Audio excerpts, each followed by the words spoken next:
सभी को प्रणाम। हम पढ़ रहे हैं स्वाध्याय प्रतीक पूजा का वैज्ञानिक आधार। आइए परम पूज्य गुरुदेव वंदे माता जी गुरु शक्ति गुरु तत्व का स्मरण करें और उनसे प्रार्थना करें कि वो जो हमें समझाना चाहते हैं वो हमारे अनुभव अनुभूति तक उतर जाए, हमारे अंतःकरण श्रद्धा से विश्वास से भर जाए और हम सतत गायत्री उपासना में लगे रहें। अपना कर्म पूरे दिल से, मन से, भावनाओं से करें और गायत्री मंत्र का प्रकाश सर्वत्र फैलता चला जाए।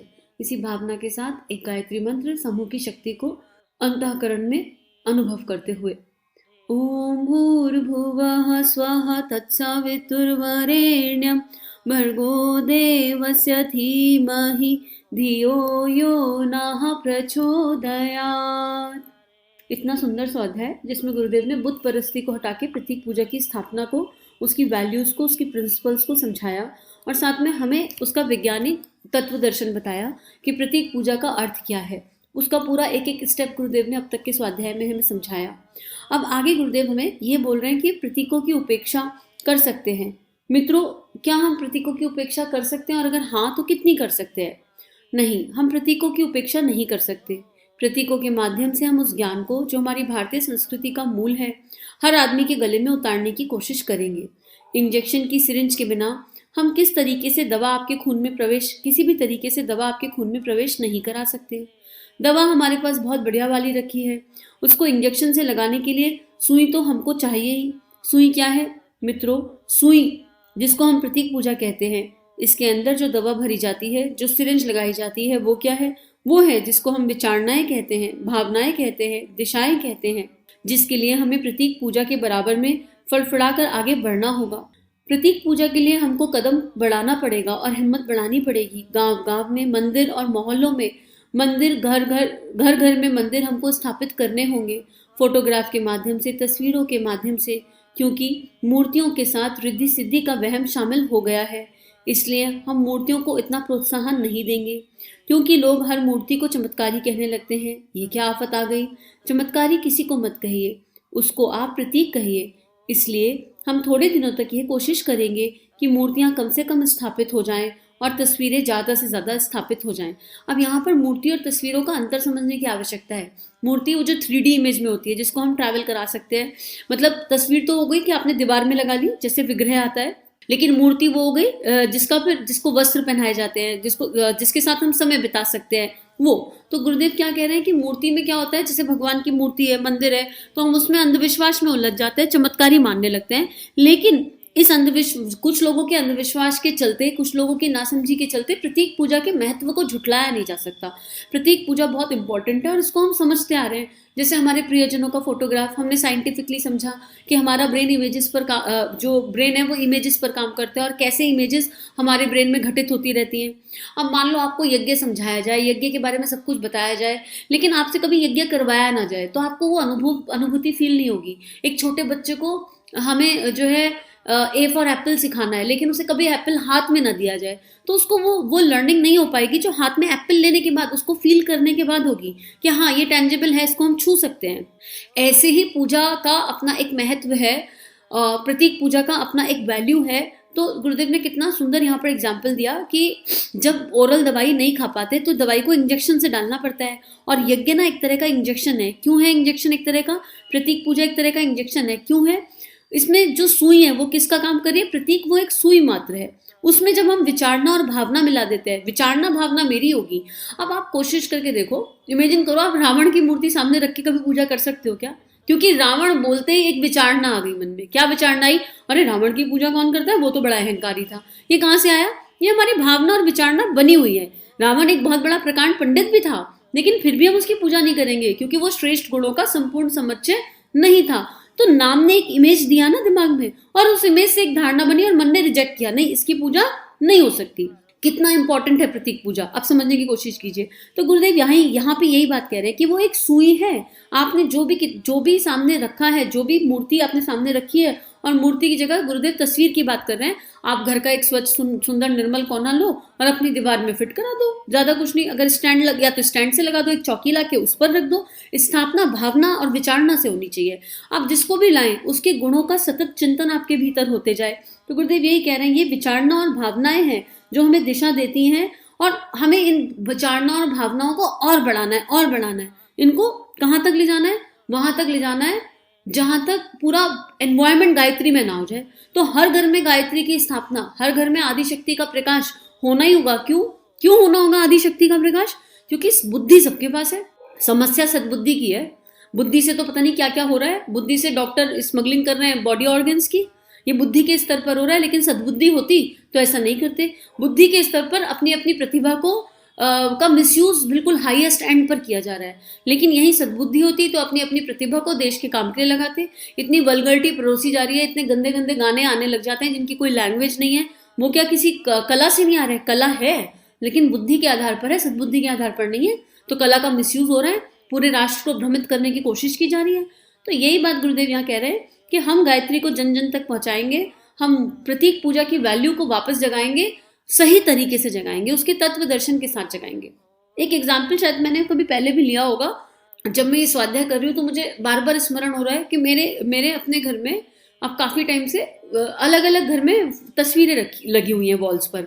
क्या कहीं पर विवेकानंद जी की, कहीं पर शिवानंद जी की, कहीं ठाकुर रामकृष्ण परमहंस, कहीं माँ शारदा, तो इस तरह कहीं परम पूज्य गुरुदेव वंदे माता जी है ही, आर्ट ऑफ लिविंग से श्री श्री जी भी हैं, मैं उन्हें मामा जी बोलती हूँ, मेरा मन ऐसा जुड़ा है उनसे, तो उनकी भी फोटो लगी हुई है, महाराज जी की फोटो लगी है। अब ये क्या हो रहा है, इससे घर में क्या क्रिएट हो रहा है कि एनवायरमेंट क्रिएट हो रहा है। मैंने अपनी भावनाओं के लिए लगाई है क्योंकि मेरा हृदय रूपी मंदिर मेरे बाहर है, ठीक है। लेकिन जब घर में संस्कार कैसे डलता है, अब जो बच्चा देखेगा उसके बारे में प्रश्न करेगा, नेचुरल क्वेश्चंस आते हैं। अब जब बच्चे के पास नेचुरल क्वेश्चंस आते हैं तो उसे सबके बारे में कुछ इन्फॉर्मेशन जा रही है। तो इससे क्या हो रहा है, उसकी विचारना की शक्ति जाग रही है, उसकी भावना की शक्ति जाग रही है। अब ये विचारना, ये भावना, ये जो इन्फॉर्मेशन उसकी ब्रेन में, उसके अंतःकरण में जा रही है, ये कब कैसे काम करेंगी हमें आइडिया भी नहीं है, हमें इसके बारे में नहीं पता। क्योंकि वो चेतना अपना एक अस्तित्व लाई है, वो एक इंडिविजुअल सोल है, उसने क्या जीवन में करना है क्या नहीं करना नहीं पता। लेकिन इसके माध्यम से बच्चे ने क्वेश्चन पूछा और आपने क्वेश्चन का सही से आंसर दिया तो बच्चे की भावना की शक्ति, विचारना की शक्ति जागृत हो रही है। तो घर में एक एनवायरनमेंट भी क्रिएट होता है। आप घर में मोटिवेशनल कोट्स लगा दो, जब उन्हें बार बार सब लोग पढ़ेंगे, खुद हम भी पढ़ेंगे, तो कुछ गलत करते करते, मान लो आपको टाइम वेस्ट करने की आदत है और आपने कोट लगा रखा है टाइम इज लाइफ, राइट। तो आप कभी टाइम वेस्ट कर रहे होंगे और आपका उस कोट पे निगाह चली गई अगर, तो आप इमीडिएटली एक बार रुकोगे कि अरे नहीं, मैं क्यों ऐसा कर रहा हूँ, मुझे ठीक करना है अपने आप को, टाइम इज लाइफ, मेरे को टाइम वेस्ट नहीं करना है, मुझे टाइम का प्रॉपर यूटिलाइजेशन करना है, ट्रिगर करेगा। तो जब एक सिंपल कोट अगर हमें ट्रिगर कर सकता है, तो अगर हमने अपने इष्ट की प्रतिमा को, उनकी अलग अलग भाव भंगिमाओं को अपने घर में लगा लें तो उनकी एनर्जी तो हमारे अंदर कितना स्ट्रॉन्ग परिवर्तन क्रिएट कर सकती है।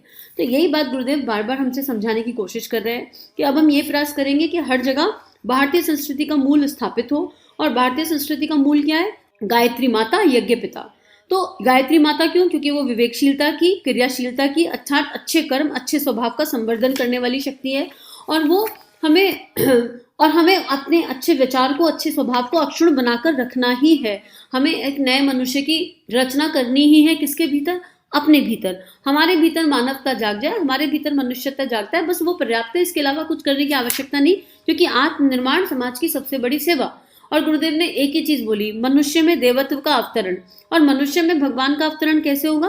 भाव बदलने से, विचार बदलने से। भाव और विचार बदलेंगे तो हम सबके अंदर हमारा सतयुग जाग जाएगा और कलयुग की फ्रिक्वेंसी अपने आप लो होने लगेगी। बस मुझे अपना सतयुग जगाना है, बाकी दुनिया का सतयुग जाग रहा है या नहीं जाग रहा वो बात की बात है। जिनकी उपासना सद गई, जिनकी साधना सद गई, और जिनकी उपासना और साधना उन्हें हर तरह की वासना से दूर ले गई, उनकी आराधना स्वयं हो जाएगी।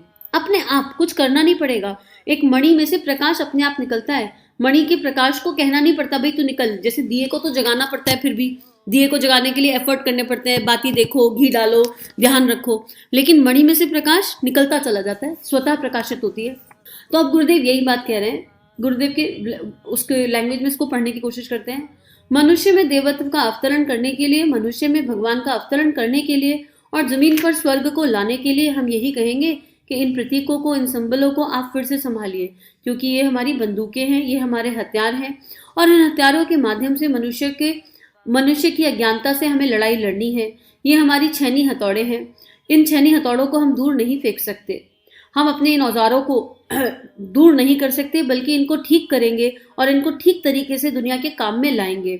ये छेनी हथौड़े ही कलाई में ताकत, हमारे अंदर ताकत जगाएंगे और हमारे पास विचारनाएं, भावनाएं सही, हमारी विचारणाएं भावनाएं स्वयं सही हो जाएंगी। अब गुरुदेव यहाँ सिंबल्स की इंपॉर्टेंस बता रहे हैं कि ये सिंबल है और ये इसके बिना संभव नहीं है। इन सिंबल्स के बिना अगर हम पूरी दुनिया से सारी मूर्तियों को हटा दें, इमेजिन करके देखो एक दुनिया जहां केवल निराकार भगवान है। हम इमेजेस के माध्यम से सीख रहे हैं और पूरी दुनिया में से निराकार कर दिया सब कुछ। हमको साकार में तो समझ में आ नहीं रही बात, निराकार में कैसे समझ में आएगी? और किसी चीज का कोई आकार ही नहीं है। मैं यहाँ से बैठ के बोलूं पूला पूला चूला मूला बुला बुला बुला इला मिलो बोला बला, कुछ समझ में आया? कोई इमेज क्रिएट हुई अंदर? कुछ भी नहीं। बोलो कि पागल है, क्या बोल रही है, कुछ तो समझ में नहीं आ रहा है। नहीं आ रहा है ना, क्यों? क्योंकि इसकी कोई इमेज नहीं है। बिना इमेज के कैसे काम करेगा? लेकिन मैं यहाँ ही बोल दूं कि इसका मतलब होता है संतरा, तो हंसी आ जाएगी। हंसने की बात नहीं है, लेकिन अब कभी भी जीवन में कोई ऐसा अड़गम सड़गम शब्द बोलेगा, उला बुला गुला बुला इला बुला बुला, तो आप कहोगे संतरा, आपको याद आ जाएगा। भले ही उसका मतलब संतरा नहीं है, पर मन कहेगा संतरा। तो हमारा वैज्ञानिक, हमारी जो ब्रेन है वो इस तरह से बनी हुई है, डिजाइंड है। तो हम कैसे इमेजिन कर सकते हैं एक ऐसी दुनिया जिसमें कोई भगवान की कोई मूर्ति ही ना हो? अपने घर से सारी एल्बम्स हटा दो, पॉसिबल है? फोटो खींचना बंद कर दो, पॉसिबल है? कैमरा मोबाइल में आ गया हायर क्वालिटी का, क्यों लेके घूमते हैं? मेमोरी क्रिएट करने की तो लेके घूमते हैं। और एक एक दिन में 10-10 20-20 फोटोज निकाल लेते हैं। कहीं घूमने जाते हैं तो घर बैठे बैठे भी निकाल लेते हैं। क्यों निकाल रहे हैं? मेमोरी क्या है? वो मेमोरी नहीं है, वो इमोशन है, भावना है, फीलिंग है, विचारना है। सब कुछ वहीं तो आकर कलेक्ट हो रहा है एक मोल। और फिर कभी कभी फोन में गूगल आजकल ये पॉपअप दिला देता है, याद दिला देता है। तो याद आता है तो स्माइल आ जाती है ना हैप्पी मोमेंट की, अरे वाह 2 साल पहले ऐसा हुआ था, वाह। और फिर जिसके साथ वो हैप्पी मोमेंट है उससे शेयर भी करते हैं तुरंत। देखो 2 साल पहले कितना बढ़िया मोमेंट आया था, कितना हैप्पी मोमेंट आया था। फेसबुक याद दिला देता है, सोशल मीडिया याद दिला रही है, तो उसको शेयर भी कर रहे हैं। सब कुछ क्या हो रहा है? कारण शरीर पर काम कर रहा है, सब कुछ भावनाओं पर काम कर रहा है। तो कैसे हमारी प्रतीक हमारी भावनाओं को स्पर्श नहीं करेंगे अगर हम सही तरीके से उन्हें जान पाए, अगर हम सही तरीके से उन्हें समझ पाए? तो गुरुदेव कह रहे हैं कि ये क्रिया पद्धति है और हमारी हिंदुत्व की क्रिया पद्धति है, आस्तिकता की स्थापना के लिए क्रिया पद्धति है, अध्यात्म की स्थापना, धार्मिकता की स्थापना इसके माध्यम से होगी। और इसके क्या है? हमारे इसके एक ही उद्देश्य है, 3 उद्देश्य गुरुदेव लेकर चल रहे हैं। गायत्री माता के 3 चरण, वो इसके 3 उद्देश्य हैं। क्या है वो? यही 3 चरण जिनकी हमने अपने ढंग से व्याख्यान शुरू कर दी। भगवान पर निष्ठा, भगवान पर आस्था और भगवान पर विश्वास हम हर आदमी के मन में स्थापित करेंगे। गायत्री मंत्र का चरण नंबर 1, गायत्री मंत्र का चरण नंबर 2, हम हर आदमी को धार्मिक बनाना शुरू करेंगे और हर आदमी को सामाजिक बनाना शुरू करेंगे। ये कुछ भी नहीं है, ये उपासना, साधना, आराधना। गुरुदेव ने इसको 3 स्टेप्स में डिवाइड कर दिया। गायत्री करोगे तो अपने भीतर धर्म की सत्यता का जागरण हो जाएगा। धर्म की सत्यता का जिसके भीतर जागरण हो गया, उसकी आराधना अर्थात सामाजिकता, सामाजिक शक्ति अपने आप जाग जाएगी। हर आदमी को समाज परक और सूक्ष्म सेंस को, भाव संवेदनाओं को अपनाने वाला बनाना शुरू करेंगे। अब हर आदमी को अध्यात्मवादी बनाना शुरू करेंगे, अर्थात अपने ईमान को साबित करने वाला, अपने चरित्र को सही उज्जवल रखने वाला बनाने की कोशिश करेंगे। हमारा मतलब आध्यात्मिकता से यही है, कर्मकांडी बनाने के लिए नहीं कह रहे हैं, रिलीजियस प्रैक्टिस फॉलो करने के लिए नहीं कहा जा रहा है, अपनी आत्मा के प्रकाश को जीवंत करके अपने भीतर जीने के लिए कहा जा रहा है।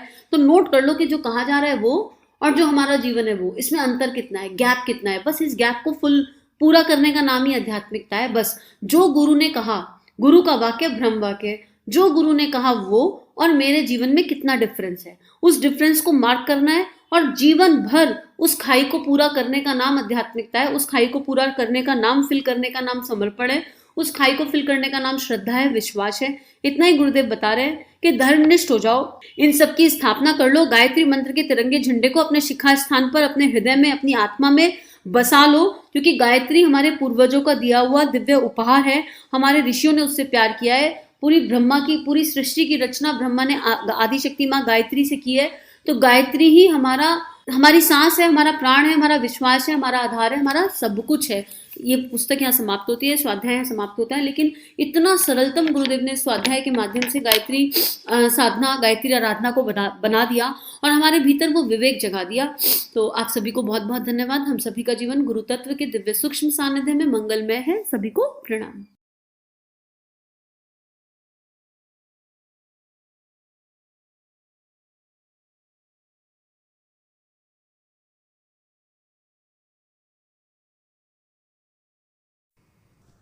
हमारे YouTube चैनल को सब्सक्राइब कीजिए और बेल आइकन पर क्लिक कीजिए ताकि आने वाली सभी वीडियो की नोटिफिकेशन आपको मिलती रहे। आप सभी को बहुत बहुत थैंक यू।